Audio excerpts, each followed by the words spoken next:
Bon, le prochain modèle, un comparateur à cadran métrique. Donc lui, c'est graduation, c'est 2 micromètres. Donc j'ai 0,002 mm à chaque petite ligne de mon cadran. Donc ici, on commence. Fait que ici, j'aurais comme, mettons, 5 petites lignes, ça donne 0,01 mm. Ici, je l'ai marqué en vert, je l'ai calculé. Fait que voyez-vous, rendu au nombre 2 sur mon comparateur, j'ai 10 graduations. Fait que 10 graduations fois la valeur de chacune d'elles. Fait que ça donne 10 fois 0,002, fait que ça me donne 0,02 mm.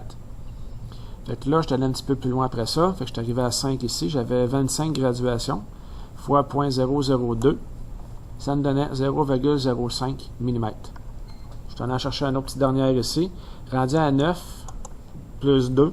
Fait que je suis rendu à 9 fois 5, 45. Plus 2, 47 graduations fois 0,002 mm. Fait que ça me donne 0,094 mm. Fait que c'est encore assez précis. Je vais faire une petite pause. Bon, hey, j'ai été chanceux. Ça tombe pas pire. Un petit focus. Ça, c'est clair. Il y a juste les petits chiffres d'en haut que je vois pas. Bon. Fait qu'on voit notre comparateur. Lui, il compte les tours. Sauf que, dans le fond, on voit que d'un côté puis de l'autre, ça recommence. Fait qu'il est plus fait pour travailler en descendant par en montant. Bon. OK. Fait que j'ai mon unité qui est là de 2 micromètres. Fait que comme tantôt, on s'est amusé. Fait que là, je peux remonter un petit peu. Là, voyez-vous mon aiguille en haut, mon compteur est rendu à 0. Là. Ça veut dire que je suis pas mal rendu à la fin de sa course. C'est ça, sa fin de sa course est directement là. Fait que si j'essaie de bien arriver, pour pouvoir compter mon nombre de tours, supposons, faut que je fasse attention un petit peu. Aussitôt que j'y touche, c'est soit un bord, soit de l'autre. C'est assez dur d'arriver à la bonne valeur. Bon, fait que là, qu'est-ce qu'il me reste? On va jouer de même toute la journée. C'est très plaisant. Bon.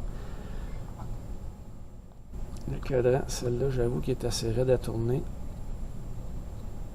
Des fois, on a beau dévisser la petite vis à pression ici, là, qui est... OK, bon. Fait que je suis tout croche. Mais en tout cas, tant que je fais mon 0 sur le trusquin. Fait que supposons que je descends un petit peu. Fait que j'arrête juste ici. Mettons, j'ai mon trusquin marque 3 centièmes de millimètre.